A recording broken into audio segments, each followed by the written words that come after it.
Assalamu alaikum. I'm Uz Abdullah and this is Isa Abdullah. And today we would like to tell you about a new Islamic studies course that we are about to embark on. And to do this, we would like to hear from Dr. Samir Mahmood, the teacher of this exciting new course from Cordoba Tutoring, based right here in Sydney. We were fascinated learning about Dr. Mahmood's travels and studies around the world with renowned scholars and in renowned institutions. We have been reading about this course, and we are personally extremely excited that there is such a brilliant course for teenagers such as ourselves. Dr. Mahmood, thank you so much for being here and to answer all of our questions and help us tell our friends about it. Alaikum assalam wa rahmatullahi wa barakatuhu, and thank you for having me.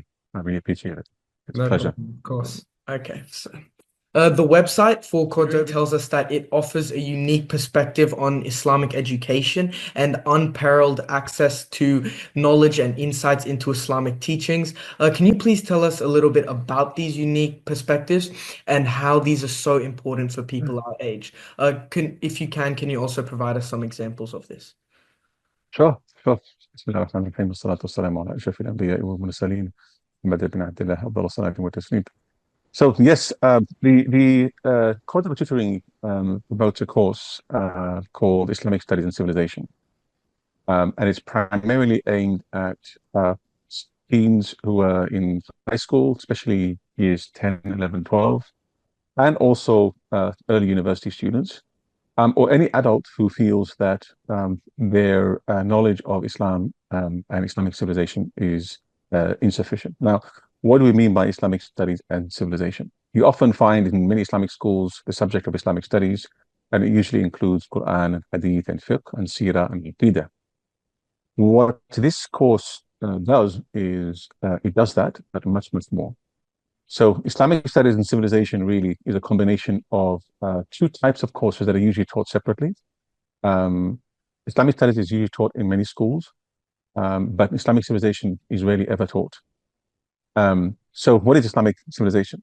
Islamic civilization is the magnificent civilization produced by the religion of Islam that included Muslims and non-Muslims, that included political systems, economic systems, social structures.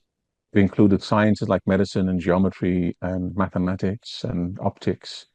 It included art and architecture. It included a variety of different linguistic groups, languages, poetic traditions, ethnic groups, and cultural exchanges and encounters between Muslim lands and non-Muslim lands.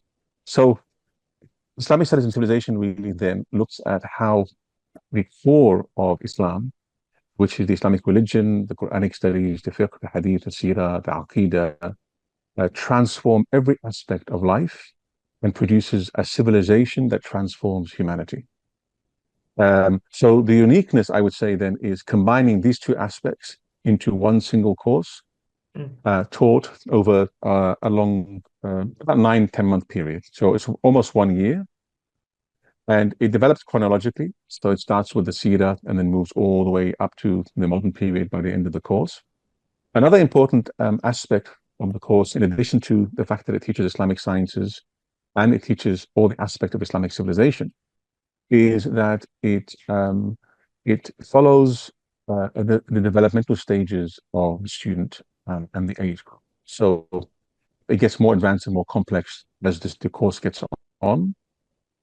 Towards the end, and it's geared towards late teens and I would say adults slightly differently because it takes into account the needs of teens and the challenges they go through, and some of the questions that early adults at university raise.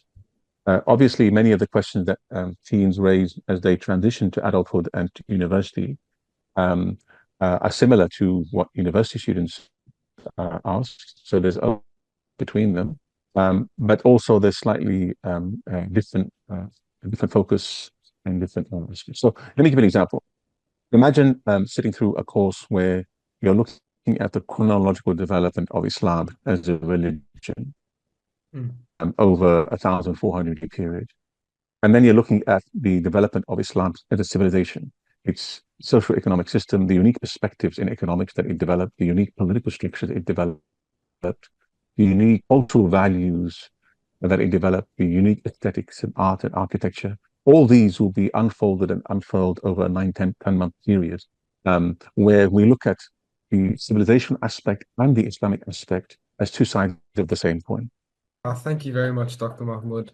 That really does show us how distinct your course is from other courses. I think it's important for courses to follow that ascending order and also touch on, Islamic civilization because I think that's very important for Muslims to understand. So, what I wanted to go into now is as a teenager, who already has to do so many subjects or courses, I believe it is no surprise often Muslims like myself have trouble connecting with an Islamic course like yours on a deeper level.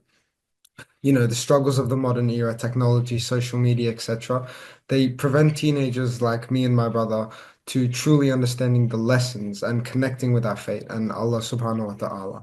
So what I was really wondering is how will these courses help us really engage with our deen and connect with Allah? Mm. Yeah. Very important question, I think. And I think it's something that's also relevant for not just teens, but for all of us Muslims. How do we relate to our deen in a way that's relevant, that enlivens it, that makes it real for us in our everyday lives? I think one of the unique aspects of this course is that in the pedagogy of teaching the course, I try as much as possible to bring you back to the very time period in which these events were unfolding. We're as born Muslims, it's very difficult to us to relate to the religion in a very enlivened and fresh way. Immediately, we take it for granted. We're Muslims. We go to Muslim schools, or we have a Muslim identity, which is partly a crisis. Many of us feel uncertain about what that means. But the way that the teaching aspect of the course is conducted is that I try to bring it to life. So you're transported to 7th century, 6th century, 7th century Arabia, and you see how Islam emerges as a movement, a spiritual impulse that erupts on the plane of human history and transforms people's hearts, minds, and daily lives in every aspect. Right? So the way I teach usually is by inspiring, by visualizations, and by as much as possible engaging slides and material to bring it to life. Yes. When constantly forming the spiritual principles and insights of the deen and the civilization and the main figures in Islamic history and our contemporary condition. Because every moment, every figure, every period, a discipline developed, every civilizational manifestation from art and architecture to philosophy to theology to science um, has something to say to us today. And so that's the pedagogy of the course, right? In a way of teaching the course and bringing it to life.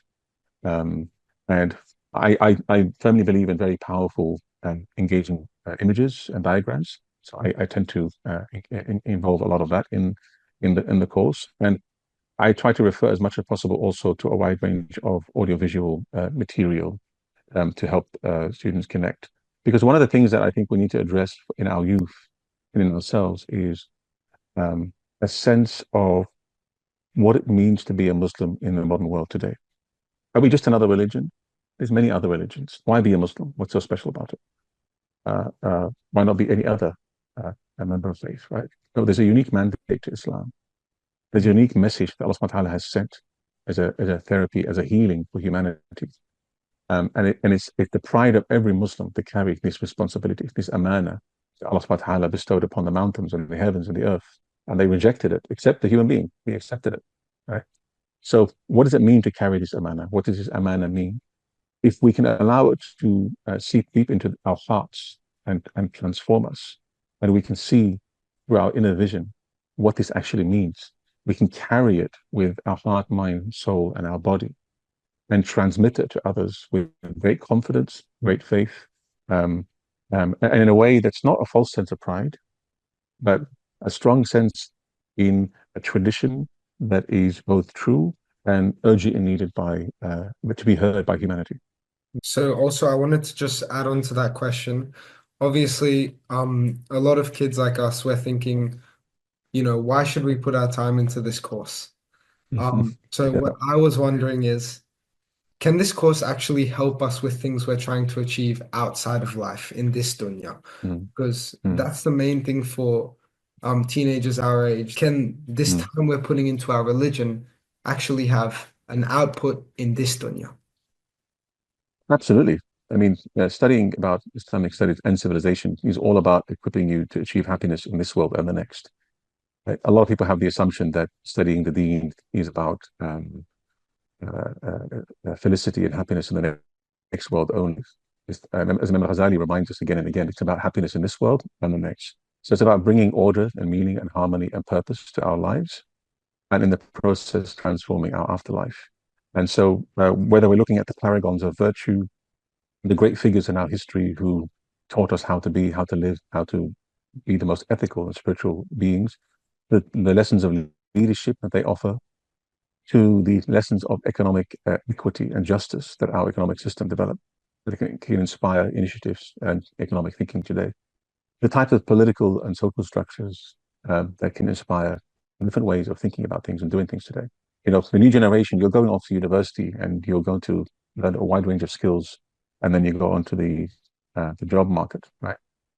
But do you want to go onto the job market as people who are just going to do the same type of materialism, the same type of destruction of the environment, same type of blind consumerism and consumption that's around us, that's destroying the world?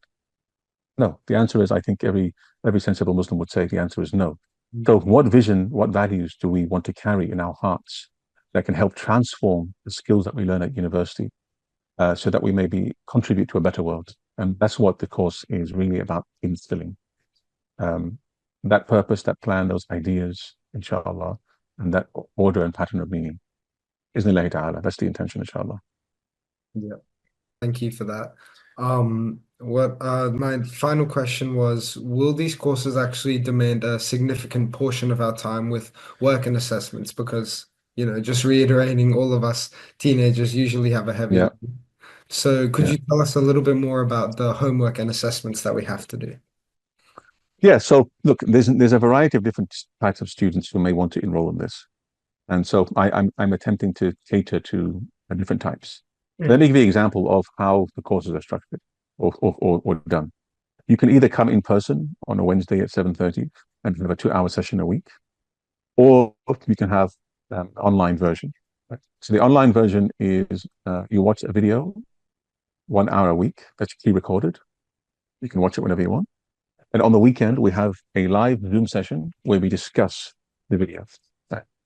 And assessments range from, depending on who's participating, from no assessments at all, some people who just want to audit the course, to assessments that range from video vlog, oral exam, or oral evaluation, where I kind of have a series of questions and I ask you and you respond orally and we have a discussion. And based on your participation in the discussions on Saturday or Sunday, and based on a 15-minute interview and a few videos that I require that you record, or short pieces that I may ask you to write, based on that. So it's the assessments, or I wouldn't like to call them assessments really. They're ways of evaluating that you've understood the material.